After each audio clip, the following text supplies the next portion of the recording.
ये रहा। और आपको ये बताता चाहता हूं कि हैदराबाद के हाईकोर्ट के लॉयर हैं मीर मसूद खान, उन्होंने भी हाल ही में आपके ऊपर रिट पिटीशन दाखिल की है। हाईकोर्ट ऑफ हैदराबाद आपके ऊपर कार्रवाई की मांग की है। जिस तरह से आप लोगों का पैसा लेके कोई जवाब नहीं दे रही हैदराबाद से, आप कहां हैं वो खुदा जाने, वो भगवान जाने। आप दुबई में हैं, आप ऑस्ट्रेलिया में हैं, आप लंदन में हैं, या आप फिर पाकिस्तान में हैं, जिसे हिंदुस्तान न गवारता है। हम ये कहना चाहते हैं, ये हिंदुस्तानी लोग हैं, ये हिंदुस्तान के मुसलमान हैं, ये हिंदुस्तान के हिंदू और दलित हैं। मैं ये कहना चाहता हूं मैडम, आप मुझे ये बताइए कि कहां ये लोग गलत हैं, कहां इन्होंने आपकी कंपनी में पैसा इन्वेस्ट करके ऐसी कौन सी गलती कर ली। मैडम, मैंने आपको लास्ट वीडियो में भी ये कहा था कि मैडम 2006 में एक श्रद्धा घोटाला हुआ, उसके बाद एक पल घोटाला हुआ 2010 में, उसके बाद सत्यम घोटाला हुआ। इसी तरह की सब स्कीमें थी जो ऑन कंप्यूटर आती थी, ऑनलाइन होती थी, जिसके बहुत सारे इन्वेस्टर एजेंट हुआ करते थे। 50 लाखों करोड़ों के हिसाब में इनके इन्वेस्टर थे, एजेंट थे, 50 लाख। और जब ये कंपनी के लोग अपना पैसा मांगने वहां पहुंचे तो इन्हें क्या मिला? कंपनी में ताले, और कंपनी कहीं ना कहीं उनके ओनर भाग गए। और आपने देखा 100 से 200, 500, 300 लोगों ने आत्महत्या कर ली। क्या आप चाहती हैं नौयरा शेख जी कि आज ये स्कीम बंद हो जाए? क्या आप चाहती हैं नौयरा शेख जी, जो आपने हक और ईमान के नाम पे, इस्लाम के नाम पे लोगों से इन्वेस्ट करने कहा था, क्या ये कंपनी बंद हो जाए, ये 50 लाख करोड़ों इन्वेस्टर मर जाए? आप मुझे ये बताइए मैडम कि ये कहां तक सही है। आप मुझे ये बताइए, ये गलत जो हो रहा है।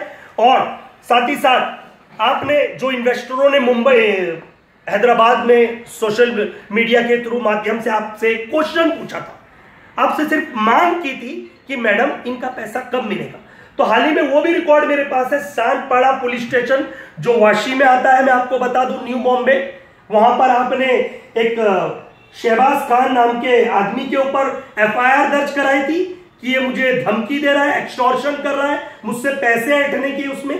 तो वहां पर भी, और वो लोग जब वहां पहुंचे तो ऐसा कुछ नहीं था, सिर्फ आपने गलत तरीके से कुछ ऑफिसरों को इन्वॉल्वमेंट करके, आपके कुछ एजेंटों को भेज के पुलिस को खरीदने की कोशिश की, लेकिन पुलिस ने ये चीज को न गवारा।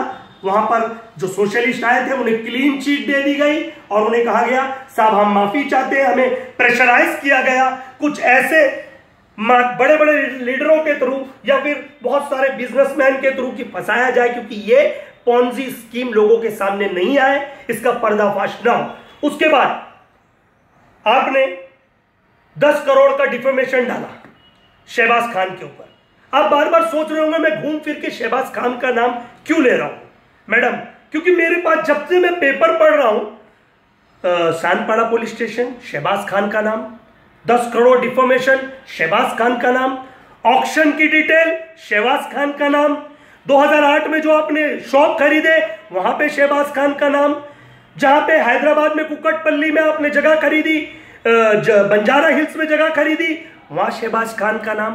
तो मुझे कहीं ना कहीं ऐसा लग रहा है कि शहबाज खान ने शुरू से आखिर तक सोशलिस्ट होने का नाता निभा रहे हैं, जिसके बाद आज उन्हें आप सबक में ऐसी FIR दे रही हैं जो गलत तरीके से लड़कियों को छेड़ा गया और उनके ऊपर मॉलेस्टेशन के केस दिए गए। और मैं आप कैमरे के माध्यम से मैं बता नहीं सकता कि उसमें आपने किस तरह के शब्द लिखे हैं। बच्चों के वो बाप है, और कोई बच्चे का बाप किसी महिला के ऊपर कोई गलत तरीके से हाथ लगा सकता है?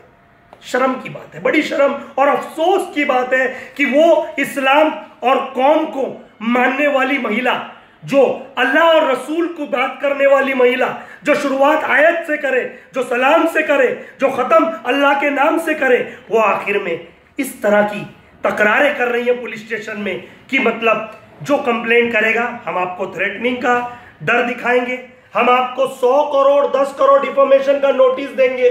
मैडम मैं चाहता हूं, एक सोशलिस्ट, एक एडवोकेट होने के नाते आप मुझ पे भी डिफॉर्मेशन करवा दीजिए, मैं चाहता हूं मैडम। और इसका जवाब बाखूबी मैं आपको मुंबई हाई कोर्ट में दूंगा मैडम, क्योंकि मेरे पास ये जनता और ये जनता के ये डॉक्यूमेंट्स है मैडम, ये हवा में नहीं बोल रहे मैडम, आप देख सकती हैं डॉक्यूमेंट्स, एक एक रिपोर्ट है, एक एक पेपर है, जो आज तक रिट पिटीशन दाखिल हुई, आज तक आपने किस किस के खिलाफ एफआईआर दर्ज कराई, आपने जो लोग आवाज उठाए उन्हें किस तरह डराया गया। अगर आपके खिलाफ एक एफआईआर दर्ज होगी तो आप जवाब देंगी कि मेरे हिंदुस्तानियों का 50 लाख, मेरे हिंदुस्तानियों का एक एक का। कल एक बंदे ने मुझे फोन किया मीरा रोड से, और वो कहता है कि साहब मैंने मेरी जिंदगी की कमाई लगा दी साहब, मैं मर जाऊंगा साहब, मेरे पास 1 करोड़ रुपए थे, उसकी आंखों में आंसू, वो रो रहा है, वो डर रहा है, क्या करूं साहब। मैंने कहा आप मत डरिए साहब, आपका पैसा इंशाअल्लाह ताला हम पूरी मेहनत से, चाहे मुझे पूरे स्टेट घूमना पड़े ये डॉक्यूमेंट्स के लिए। मैं आपको बता दूं अगला दौरा मेरा दिल्ली और उत्तर प्रदेश का भी है, क्योंकि वहां के भी बहुत सारे इन्वेस्टरों ने मुझे कॉल किया, दिल्ली हाईकोर्ट के लॉयरों ने भी बुलाया, कहा जहां पे आपके खिलाफ तकरार दी गई है।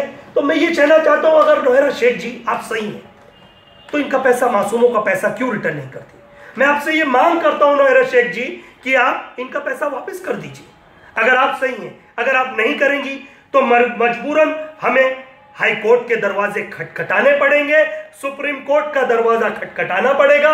मैं आपको ये बता दूं तेलंगाना गवर्नमेंट ने ये डिक्लेयर किया है, ये जितनी भी पॉन्जी स्कीमें चल रही हैं, सबसे बड़ी रडार पे जो चल रही है वो हीरा गोल्ड, जिसके खिलाफ सीबीआई इंक्वायरी चल रही है, जल्दी चार्जशीट फाइल हो रही है, साथ ही साथ जिसके डीसीपी मोहंती क्राइम के इन्वेस्टिगेशन